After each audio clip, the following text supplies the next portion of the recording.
Hello guys, चलिए आज हम पढ़ते हैं क्लास 10th की geography chapter first resource and development. जानेंगे रिसोर्स क्या होता है। हमारे आसपास के जितने भी सारी चीज़ें दिखाई देती हैं वो एक क्या है, रिसोर्स हैं। जिस प्रकार से हम देख सकते हैं हरियाली दिखाई देती है, वाटर है, वाइंड है, ये सब क्या है, ये सब सारी चीज़ें रिसोर्स हैं जो टेक्निकली फिजिकली हमारे प्राप्त होते हैं। उन्हें जैसे मान लीजिए water, forest, soil, wine, animal, ये सब किसके रिसोर्स के एक साधन हैं, जिससे हम कह सकते हैं इनको प्राप्त करने के लिए हमें किसी न किसी चीज़ की ज़रूरत है जिसे हम प्राप्त कर सकते हैं, जिसके माध्यम से इन्हें पहला टेक्निकली एक्सेसिबल हमें होना चाहिए, फिर दूसरा है एक्सेसिबल होना चाहिए, इकोनॉमिकली फिजिबल होना चाहिए, फिर कल्चरली एक्सेप्टेबल होने, ये सारी तीनों चीज़ें होनी चाहिए जिससे हम क्या करते हैं, इससे हम आसानी से प्राप्त कर सकते हैं। ये सारी चीज़ें होंगी जिसे हम रिसोर्स कहते हैं। आइए देख लेते हैं इनके डिफिनीसन क्या होगा। Definition everything's available in our environment which can be use to satisfy our needs provided it is technical accessible, economically feasible and culturally acceptable, it is called resource. ये हमारे रिसोर्स की परिभाषा। आप देख सकते हैं आपको बुक में भी ऐसे ही दिया गया है। पहले ऊपर क्या है, नेचर है, फिर टेक्नोलॉजी है, इंस्टीट्यूशन है। नेचर को हम क्या करते हैं, टेक्नोलॉजी के माध्यम से इंस्टीट्यूशन में हम क्या प्राप्त करते हैं, ये सारे ह्यूमन बींग से जो इसके आते हैं इसका प्रयोग करते हैं। Technology and nature and institutions are interdependent. ये सारी चीज़ें क्या है, टेक्नोलॉजी और इंटर एक दूसरे पर क्या है, डिपेंडेंट है। ह्यूमन बींग्स ह्यूमन बींग्स क्या है, इनसे जुड़ा हुआ है। नेचर से देख सकते हैं जिससे विकास करता है, डेवलप इंस्टीट्यूशन के लिए डेवलप करता है जिससे पैसे मिलते हैं, एक्सेलरेट इकोनॉमिक जिसकी आर्थिक स्थिति का विकास होता है। पहले पढ़ें classification of resource. Classification of resource divide किए गए हैं, इनके बारे में हम जानेंगे। पहला है on the basis of origin, दूसरा है ऑन द बेसिस ऑफ एग्जिस्टिबिलिटी, तीसरा on the basis of ownership, चौथा है on the basis of status of development. पहला पढ़ेंगे on the basis of origin के बारे में जानेंगे। इसको दो भागों में डिवाइड किया है, पहला बायोटिक, दूसरा एबायोटिक रिसोर्स। एबायोटिक वो होते हैं जिनमें जीव होते हैं, लिविंग थिंग्स होते हैं, ठीक। देख सकते हैं प्लांट्स हो गया, एनिमल्स हो गया, फिशेज हो गया, ह्यूमन बींग्स हो गया, ये सारी चीज़ क्या है, बायोटिक रिसोर्स का आपके एग्जाम्पल हैं, कह सकते हैं। The resources which are obtain from biosphere and contain life are called biotic resource. जिसमें लाइफ कंटेन होती है उसे बायोटिक रिसोर्स कहते हैं। एबायोटिक रिसोर्स होते हैं जिसमें लाइफ कंटेन नहीं करती है, उसे एबायोटिक रिसोर्स कहा जाता है। जैसे देख सकते हैं आपका हो जाएगा, पहला रॉक हो जाएगा, मेटल्स हो जाएगा, वाटर हो गया, सॉइल हो गया, मिनरल्स हो गए, ये सारी क्या है जिसमें लाइफ कंटेन नहीं करती है, तो इसको कह सकते हैं इस तरह से, the resources which are compose of non living things and do not contain life are called abiotic resource. क्या हो गया ये। अब आते हैं on the basis of exhaustibility के बारे में जानेंगे। ये भी क्या है, दो भागों में डिवाइड किया गया। पहला रिन्यूएबल, नॉन रिन्यूएबल। जो रिन्यूएबल उससे कहते हैं जो पुनः प्रयोग किया जा सकता है, यूज में लिया जा सकता, बनाया जा सकता है। नॉन रिन्यूएबल जिसे पुनः फिर दोबारा नहीं बनाया जा सकता, एक बार ख़त्म होने के बाद भी, जिसे कई साल लगते हैं बनाने में, उसे नॉन रिन्यूएबल कहते हैं। ये सब देख सकते हैं, सोलर एनर्जी हो गया, वाइंड एनर्जी हो गया, हाइड्रो एनर्जी है, जियो थर्मल एनर्जी है, बायोमास एनर्जी है। इनको हम क्या करते हैं, पुनः बना तो सकते हैं, ठीक है। अब इनको कैसे उदाहरण लेंगे, the resources which can be renewed or reproduce by physically, chemically and mechanically process are called renewable resource. ये हैं जिनको इस माध्यम से बना देंगे उसे हम रिन्यूएबल रिसोर्स कहते हैं।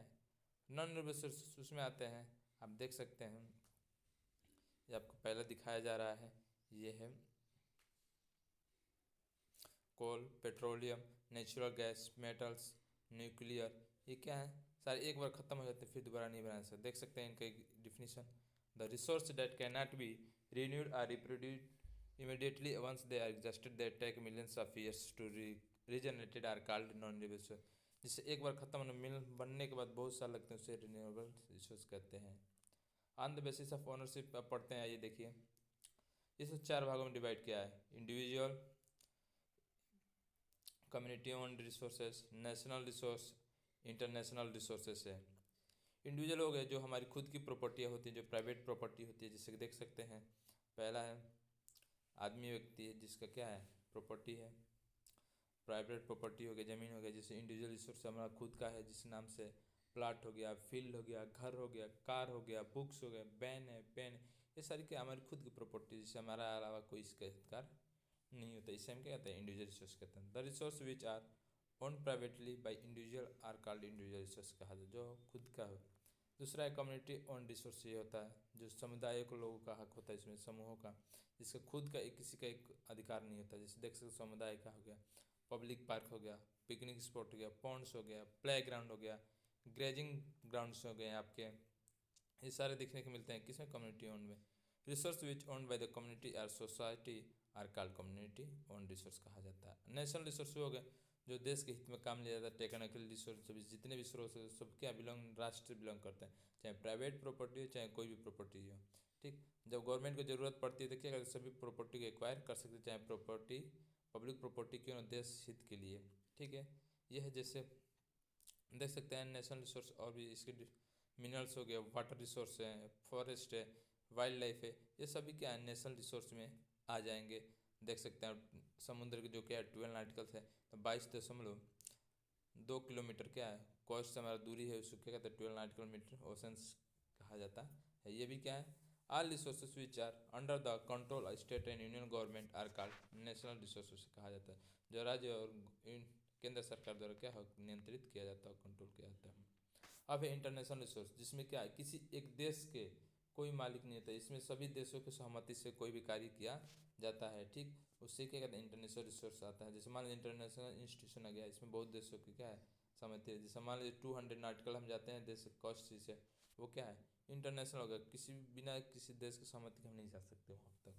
ओपन सी हो गया, देखिए इंटरनेशनल रिसोर्स है ये सब। ठीक, आगे देखते हैं, चलिए ये इसका हो जाएगा the resources which are not owned by the any specific country which regulated by international institution, such resources are called international resource कहा जाता है। ये देख सकते हैं किसी भी एक स्पेसिफिक देश द्वारा नहीं किया जाता है।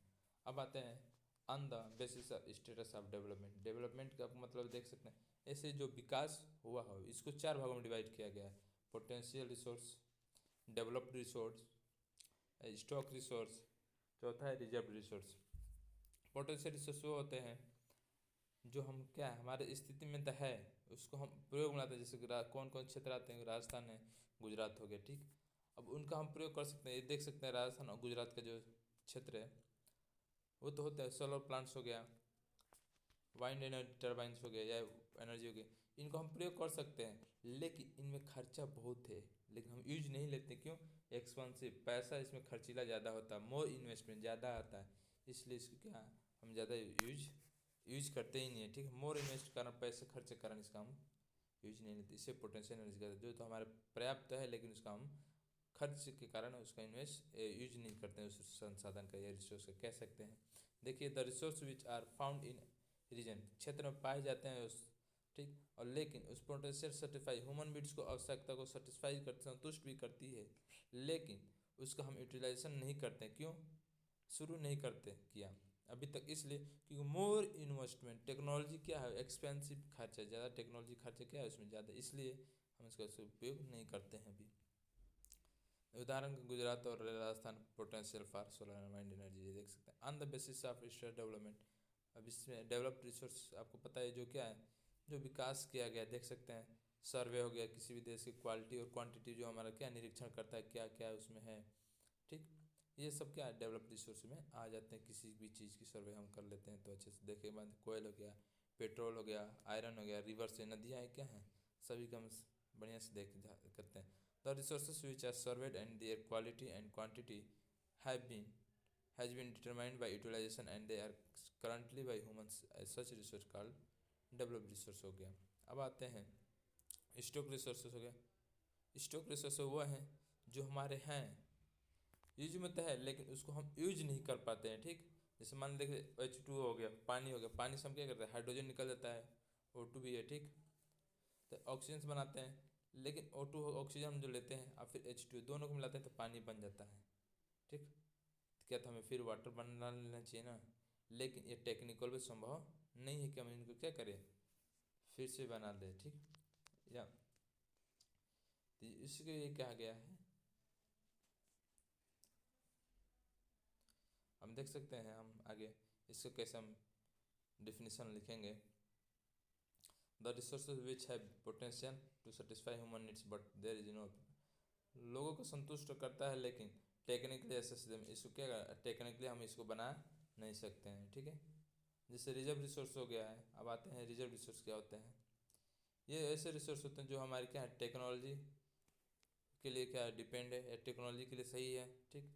जो रिजर्व फॉर फ्यूचर नीड्स, हम जो आने वाले भविष्य के लिए एनर्जी को रिस्टोर करते हैं तो उससे क्या देता है रिजर्व रिसोर्स। जैसे वाटर डैम वाटर हो गया, फॉरेस्ट हो गया, ठीक।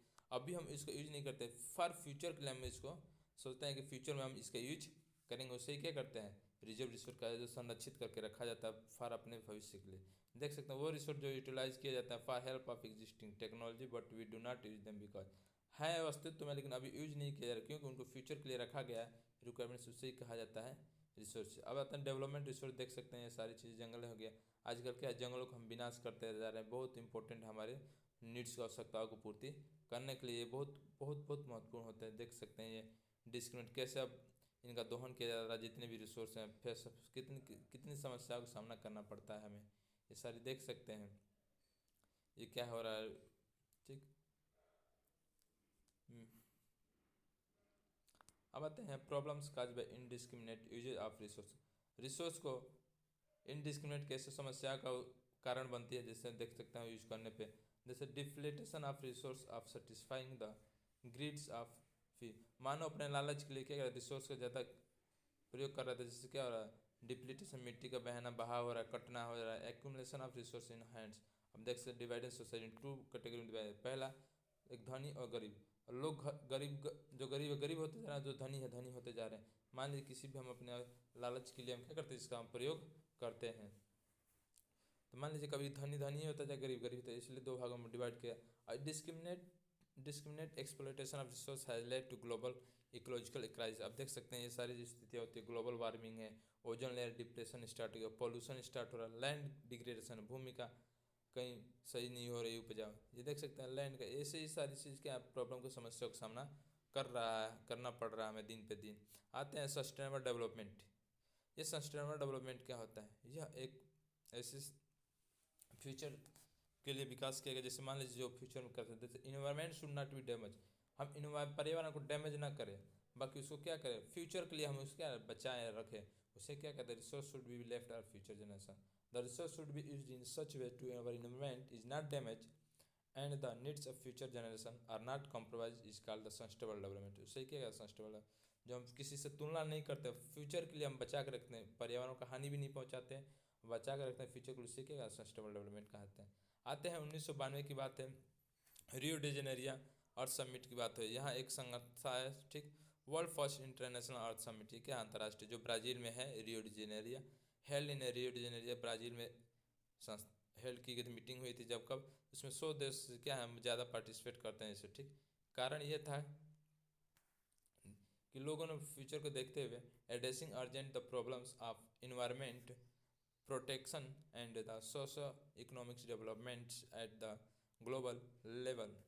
देखा गया कि पूरे जो हमारे देश पे क्या है इन्वायरमेंट प्रोटेक्शन के लेकर पूरे विश्व में फैल गया, इसको विकास के लिए क्या क्या एक मीटिंग रखी गई थी जो ब्राज़ील में। इसका परिणाम यह आया कि देख सकते हैं जंगल है, ये सारी चीज़ क्या है हरे भरे हैं।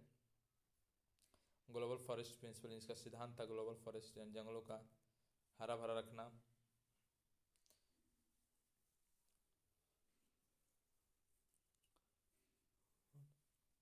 अडेप्टेड एजेंडा 21, फिर एजेंडा 21 को अपनाया गया इसी के लेकर, इन्वायरमेंट को ही लेकर। अब इन्वायरमेंट से जितनी भी समस्या थी ये सारी इसके 1992 में ही एक बनाया गया था संगठन इंटरनेशनल, जिसमें अर्थ समिट, जिसमें 100 से ज़्यादा देश ने भाग लिया था। ये ग्लोबल फॉरेस्ट प्रिंसिपल एक सिद्धांत परिणाम या फिर एडोप्टेड एजेंडा 21 इसको अपनाया गया। ये सारी जिससे क्या है हमारे इन्वायरमेंट में कोई भी समस्या उत्पन्न ना हो। अब आते हैं रिसोर्सेस प्लानिंग, इसको रिसोर्स को प्लानिंग कैसे किया गया, ठीक। ये है रिसोर्स प्लानिंग यानी बचाव कैसे जाए, उसका फिर लगाया कितना जाए पेड़ पौधे, कितना काटा जाए, ये सब क्या है what is need of resource planning, हमें रिसोर्स प्लानिंग की ज़रूरत क्या है, क्या आवश्यकता है, ठीक। इसलिए देख सकते हैं हमारे इंडिया का मैप देख सकते हैं, जहाँ झारखंड छत्तीसगढ़ है, यहाँ भी किसी कम नहीं है, देखिए मिनरल्स और कोल की कमी नहीं है। फिर आते हैं राजस्थान में, देख सकते हैं सोलर एंड वाइंड एनर्जी है, यहाँ पे भी क्या है रिसोर्स कमी नहीं, वाटर है, लेकिन वाटर की वहाँ पर क्या है कमी है। अरुणाचल अरुणाचल प्रदेश में जाते हैं वाटर है, ठीक। और ये फिर इंफ्रास्ट्रक्चर की कमी है वहाँ पे, लेकिन वाटर की कमी नहीं। हमारे यहाँ तो मिनरल्स रिसोर्स तो हैं, लेकिन uneven distribution of resource due to इनके वितरण होने के कारण क्या है, ई become necessary balance and resource planning. हमें क्या होना चाहिए, बैलेंस करना ज़रूरी है, ठीक। कब कहाँ किसको यूज करने में लेना है। जैसे रिसोर्स प्लानिंग इंडिया, भारत में रिसोर्स की कैसे प्लानिंग की जाए, हम उसका यूज अब कर सकते हैं, देखना है आगे अब चलकर। जैसे ये इंडिया है, देख सकते हैं अब आप इंडिया का मैप। पहला step identification and inventory for resource, हमें रिसोर्स की पहचान करना चाहिए और उसका खोज स्रोत का क्या खोजना चाहिए, जैसे सर्वे करना चाहिए उसका क्या हो गया, ठीक। कहाँ कितना है, फिर मैपिंग करना चाहिए, कहाँ कैसे लगाना चाहिए, चेकिंग करना है, ये सब मेजरमेंट हो गया। इस तरह से हम क्या करना चाहिए। अब दूसरा स्टेप है एवॉल्विंग ए प्लान स्ट्रक्चर, इसका हमें क्या प्लान स्ट्रक्चर करना चाहिए, ठीक। कैसे जानते हैं, देखें आइए। पहला है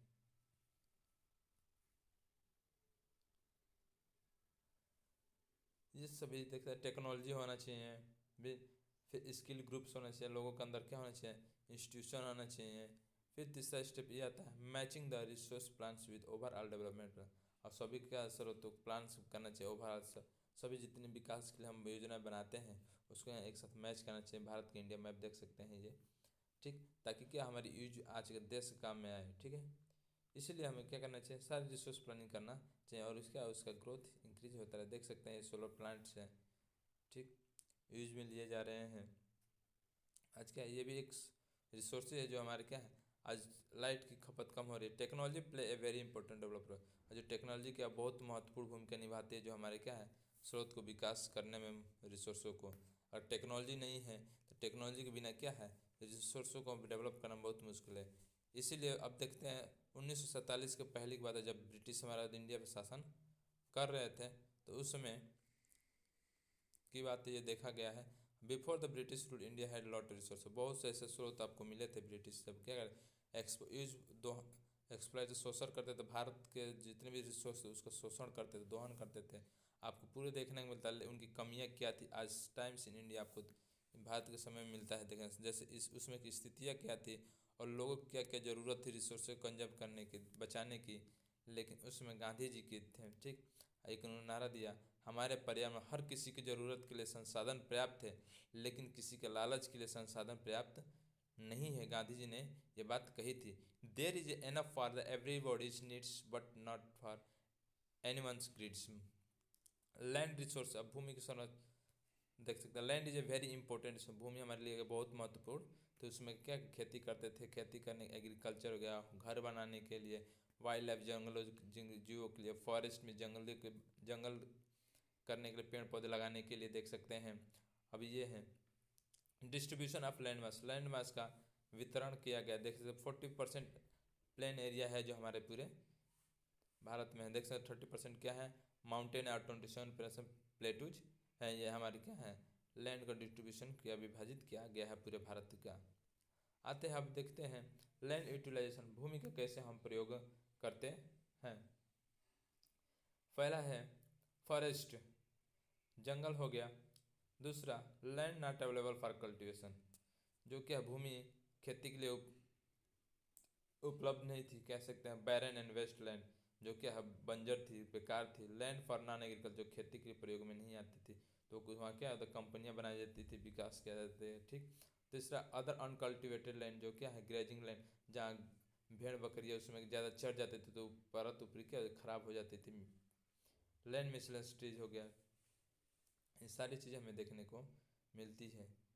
अब कल्चरल वेस्टलैंड, जहाँ खेती ज़्यादा की जाती थी, ठीक, जहाँ 1 साल से की गई है। अनकल्टिवेटेड फॉर मोर 5 ईयर्स, यानी क्या है जहाँ खेती 5 साल से ज़्यादा नहीं की, ये है कल्चर में जहाँ 1 साल से खेती न की गई है। फॉलो लैंड हो गया, आपको देखने को मिलता है। ये करेंट फॉलो लैंड है आपका, other the current follow land है। ये सारी चीज़ आपको देखने में, इट विल अनकल्टिवेटेड फार्मर, जो 1 साल से खेती नहीं की गई उससे क्या कहते हैं करंट फॉलो लैंड हो गया। अदर करंट फॉलो लैंड जो क्या है अनकल्टिवेटेड फॉर 1 से 5 साल तक खेती वहाँ पे ना की गई हो, तो बताओ वहाँ पे कैसे क्या होगा भारत की स्थिति, बता देख सकते हैं।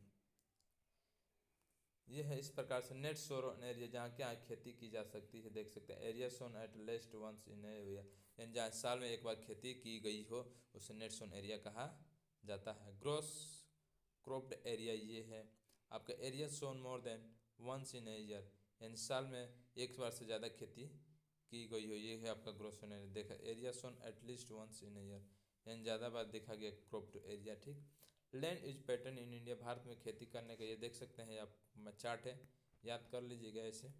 ठीक, आप देख सकते हैं चार्ट कहाँ कहाँ कैसे ये सारी चीज़ें बताई गई।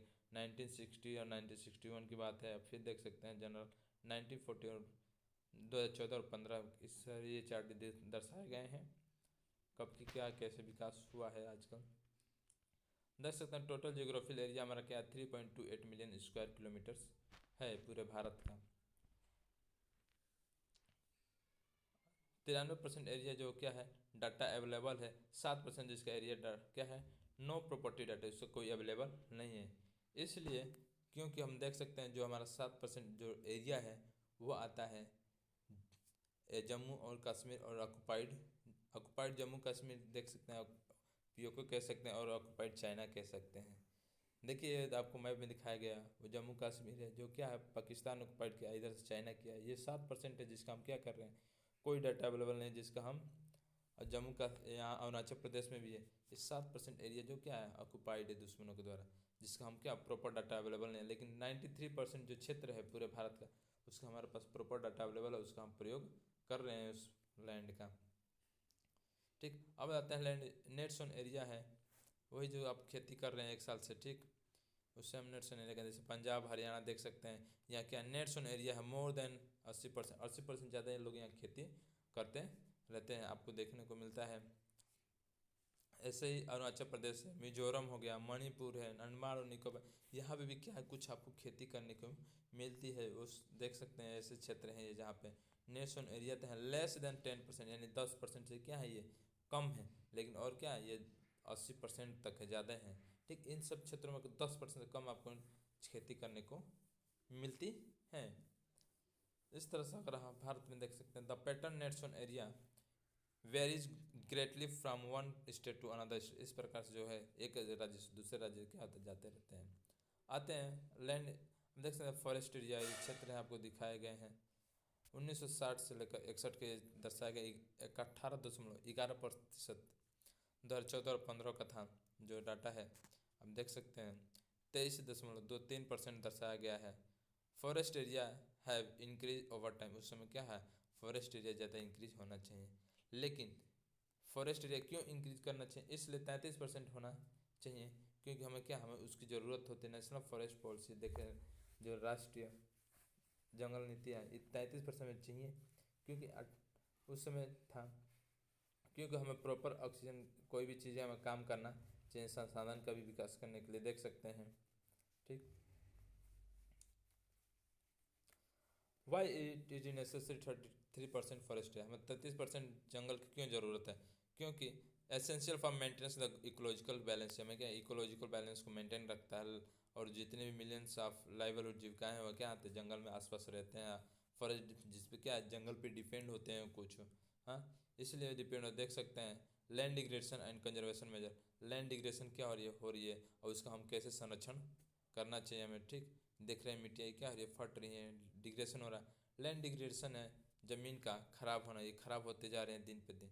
Decline in the quality of land is known as land degradation, यानी किसी भी ज़मीन की क्वालिटी जब खत्म होती है उसे लैंड डिग्रेडेशन कहा जाता है। अब देख सकते हैं आगे चलिए आइए हम दिखाते हैं आपको काजेज ऑफ लैंड डिग्रेडेशन, इनके कारण क्या हो सकते हैं। डिफॉरेस्टेशन जंगल का कटाई करना, मोस्टली ऑकर्स इन झारखंड, ज़्यादातर झारखंड और छत्तीसगढ़ मध्य प्रदेश राज्यों में ये सब होता है क्योंकि वो ज़्यादातर वो क्या है फॉरेस्ट एरिया। ओवर ग्रेजिंग होता है जहाँ क्या भेड़ में से जगह ज़्यादा क्या होती हैं चढ़ देती हैं, जहाँ हरियालियाँ होती हैं तो जहाँ मिट्टी के ऊपर की परत होती है क्या खराब हो जाती है। ये भी क्या है आपके देख सकते हैं लैंड डिग्रेडेशन में ही आता है। मध्य प्रदेश महाराष्ट्र क्षेत्र है ओवर इरिगेशन, जहाँ खेती के पानी ज़्यादा सिंचाई हम कर देते हैं पानी ज़्यादा देते हैं। ठीक, वो भी ओवर इरिगेशन में वो हम जितना आवश्यकता होता है उतने ही हमें खेतों में क्या है पानी को सिंचाई करना चाहिए, जिससे क्या हो, देख सकते mostly Punjab, Haryana, western UP हो गया।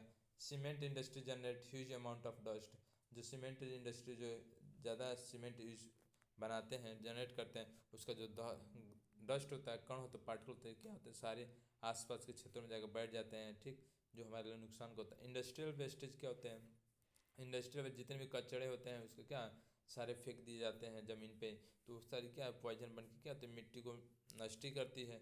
वो भी क्या है, सॉइल लैंड डिग्रेडेशन या सॉइल डिग्रेडेशन का ही काम करती है। आइए हम सोचते हैं, देखिए अब ये सोचने की बात है कि conservation measure of land degradation, कैसे संरक्षण एफॉरेस्टेशन हो गया। आइए देखते हैं, फिर मैनेजमेंट, ग्रेजिंग लैंड्स हो गए, ये सब कैसे होते हैं, ठीक, इस तरह से मैनेजमेंट करते हैं। प्रॉपर इरिगेशन, खेती का सही तरीके से करना, ये सारी चीज़ें हैं डिग्रेडेशन होने से बचाती हैं, आप देख सकते हैं। और एक और चीज़ें हैं जो हमारा है कंट्रोल माइनिंग एक्टिविटीज़, जितने भी हम कंट्रोल करना चाहिए, जहाँ भी खनन करते हैं उसको कंट्रोल रखना चाहिए, ठीक। Treating industrial waste before discharge, इनको भी क्या है, जितना भी इंडस्ट्री से वेस्ट होते हैं उनको डिस्चार्ज करने से पहले हमें क्या है, सब चीज़ को जांचना चाहिए, देखना करना चाहिए, ठीक। इस प्रकार से यदि आपको वीडियो कैसा लगा, लाइक एंड सब्सक्राइब जरूर करें, कमेंट में ज़रूर बताएं आपको वीडियो ये कैसा लगा।